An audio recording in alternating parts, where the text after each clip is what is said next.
It's the third week of the Bible Challenge, the week beginning on the 18th of January, 2016.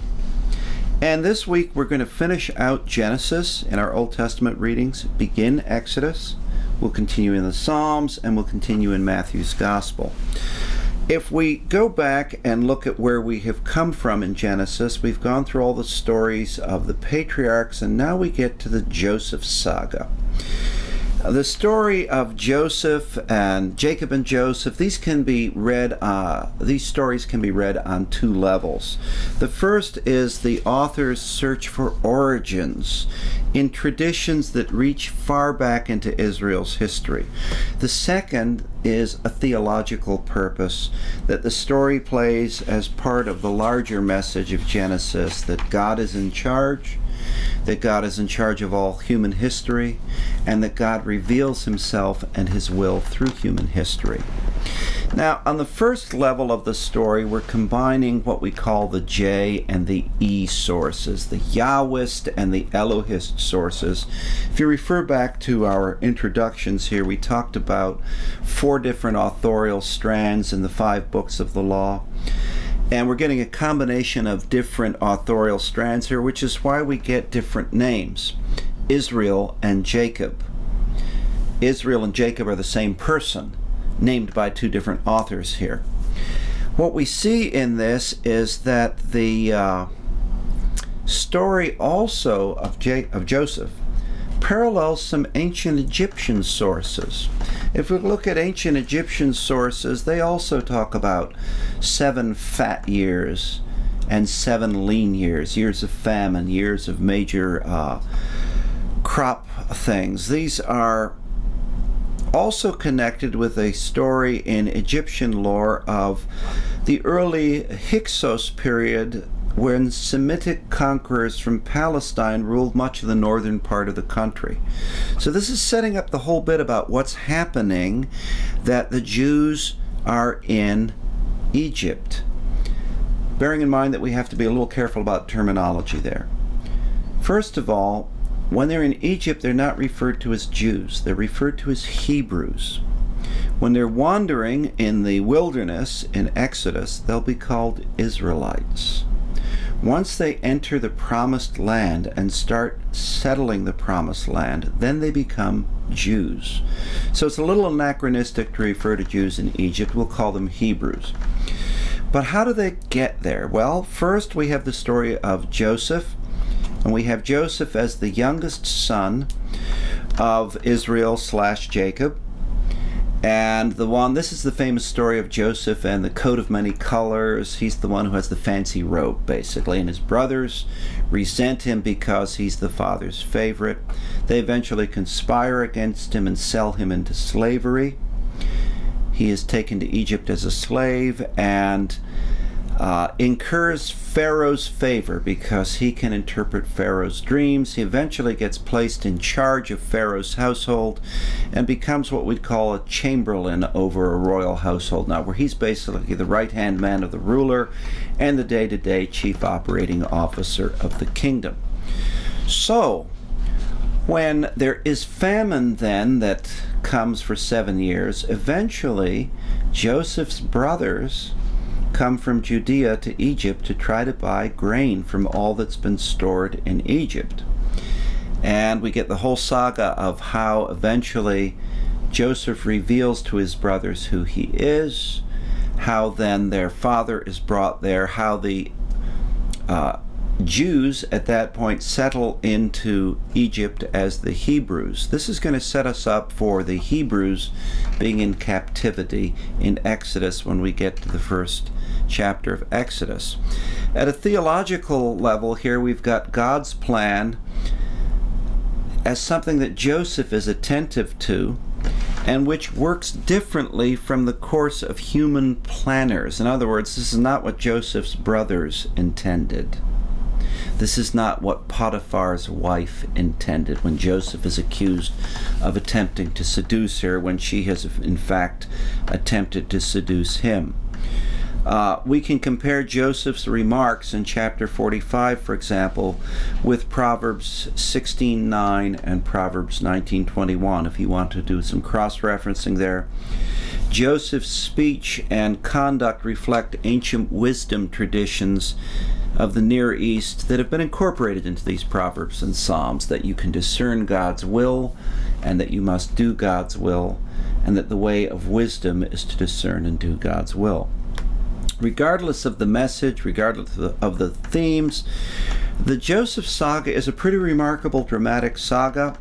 It's been replayed a number of times in literature, most recently and famously by Thomas Mann in his long book, Joseph and His Brothers. But each step in the story builds upon what comes before, and that's why we call it a saga. It's a long literary form in which an overall outcome and purpose is described in little snippets of human drama.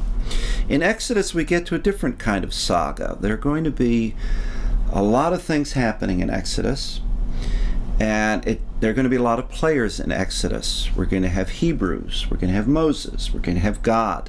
We're going to have Pharaoh and the Egyptians. We're going to have Egyptian priests. We're going to have plagues of frogs. We're going to have locusts. We're going to have all kinds of things, and it gets quite dramatic.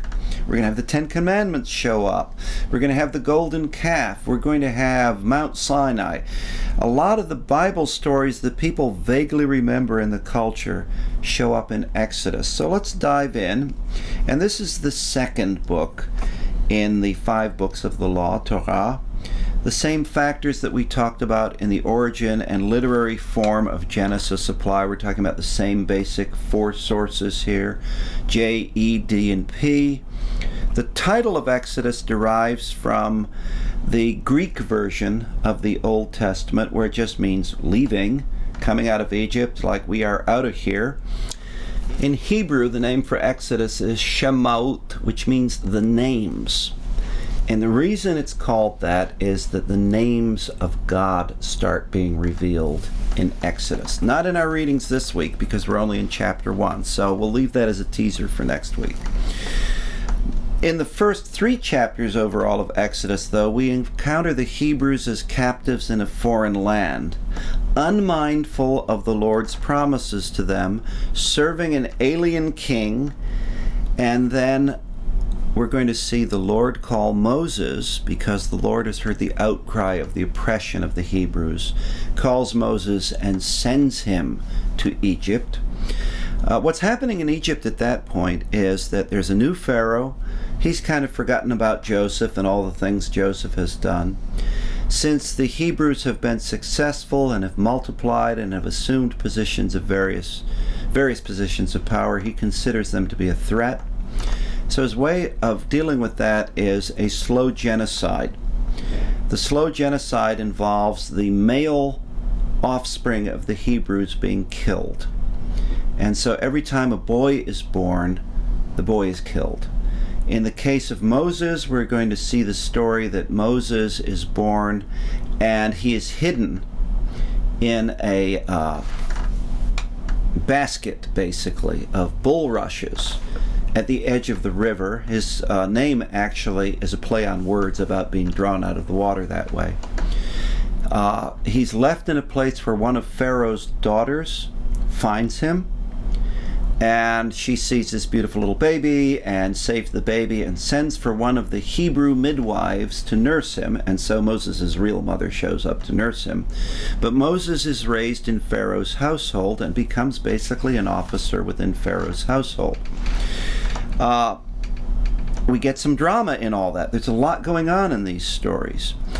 The people's cry comes to the Lord. The Lord now becomes a character in the drama. Keep that in mind when we're talking about the Lord becoming a character. This is why his name is going to become important. Moses, when he's called, raises 2 objections to his call. One is he says he's not adequate to the call, that people will not believe him. And so God makes it clear that he, the Lord, is in charge. And he reveals in chapter 3, verse 14, he reveals to Moses his name, his proper name, the name that's not to be pronounced, the one that we transliterate as capital L, capital O, capital R, capital D, that is also translated into English as I am, can also be translated as I am who I am, and can also be thought of, since the verb in Hebrew is timeless, the name's a verb, as I was, I am, I will be. That's who the Lord reveals himself to be when Moses says, "Who do I say sent me?" And he says, "Tell them that I am sent you." The other objection that Moses raises is that he's not good with words himself, that he can't make fancy speeches. And the Lord says he's going to send his brother Aaron, who can speak well with Moses. And so we're going to get Moses and Aaron as two of the protagonists in the rest of the Genesis story. And at one point they're going to be at odds with each other. Chapter 1 is just the setup for all this. I gave you a foretaste of chapter 3 there with the name, chapter 2 with the call of Moses, but chapter 1 is the setup that says Joseph isn't around anymore, the same Pharaoh isn't around anymore, the Hebrews are now being oppressed, they're in a foreign land. When we get to the Psalms this week, we're encountering some more laments in Psalms 13 and 14. Psalm 14 we can compare to Psalm 53 for a different version of the same psalm as recorded by another source. The psalm reflects the wisdom theme that one who ignores God is a fool. Now, think of that in terms of when Jesus is telling us, as we spoke about in last week's talk, whether or not to judge somebody. One of the expressions Jesus uses in terms of how we're to get along with each other is he says, "Call no man a fool." He may be thinking of Psalm 14, Psalm 53, that a fool is somebody who is not in right relationship with God, somebody who has ignored God's will. And so calling somebody a fool in that sense is to engage in the type of judgment that Jesus says we need to avoid. Psalm 15 is actually an entrance liturgy used on entering the temple. Who may enter here? And it's set up in a series of verbal parallels, with the idea being that this is said back and forth.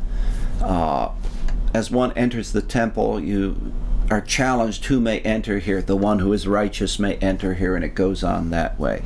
It's sort of a liturgy used to remind somebody going into the temple that they're entering to a holy place and that they need to be in right relationship with God, to place themselves in right relationship with God by seeking Him, and not to enter the temple lightly or casually.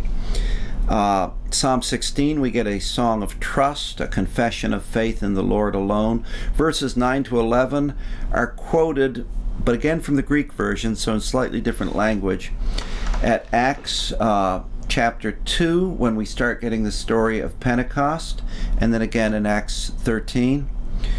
Psalm 17, we get an individual lament, traditionally thought of as a psalm of vigil for one who spends the night in the temple, saying, now I am making myself really physically present to God. Please don't turn your back on me. In Psalm 18, which is as far as we're going to get here this week, we get a royal psalm of thanksgiving. So here the king is speaking in behalf of all the people. The deliverance that the king is describing here in verses 8 to 20 is what we call a theophany, which means a revelation of the nature of God. When God reveals himself to the king, we all offer thanksgiving for who God is. In the gospel this week, we're still in Matthew. We're in chapters 13 through 18. And here's where we pick up with parables of the kingdom of heaven in chapter 13, and acknowledgement of Jesus by his disciples. Now, here's where Matthew's a little bit different from Mark, for example. Although a lot of Matthew is based on Mark, in Mark's gospel, the disciples are pretty clueless. They never really quite figure out who Jesus is, even though they sit there and say, who is this who stills the storm? In Matthew's gospel, they're a little bit more clued in. They acknowledge more who he is. We get the famous saying from Peter In chapter 16, the confession of Peter, which will be celebrated on the 18th of January this year. So how's that for one of those holy coincidences? At chapter 16, verse 17, after Peter has confessed Jesus to be the Christ, when Jesus says, "Who do you say I am?" to the disciples, they say, well, some say John the Baptist, some say one of the prophets. Jesus says, "Who do you say I am?" And Peter says, "You are the Christ." And Jesus says, "Blessed are you, Simon, son of Jonah, for flesh and blood have not revealed this to you, but my Father in heaven." And he goes on and says, "You are the rock." Now, we're going to get to that in a minute, but let's lead up to that. Jesus is teaching here about discipleship, about the kingdom. He's going to start teaching about community as a necessary ingredient in faith. We start out with some famous parables here. The sower in chapter 13, and then it gets explained in chapter 13. The weeds among the wheat, or traditionally thought of as the wheat and the tares. The treasure that is found buried in a field, the pearl of great price, the dragnet, where the angels sort out the good fish and the bad fish at the end of the age and throw some back. This is all in the context of the development of discipleship. Jesus has just been rejected by his own people. The people respond to miracles, walking on water, feeding of the 5,000 with bread and fish, healings, feeding of the 4,000. We see an example of a foreigner, a Canaanite woman here, having faith. This is the same woman who is described in the other Gospels as the Syrophoenician woman. But a Canaanite in an Israeli, that's an anachronistic term, a Jewish worldview of first century Palestine. They're considered kind of the enemy.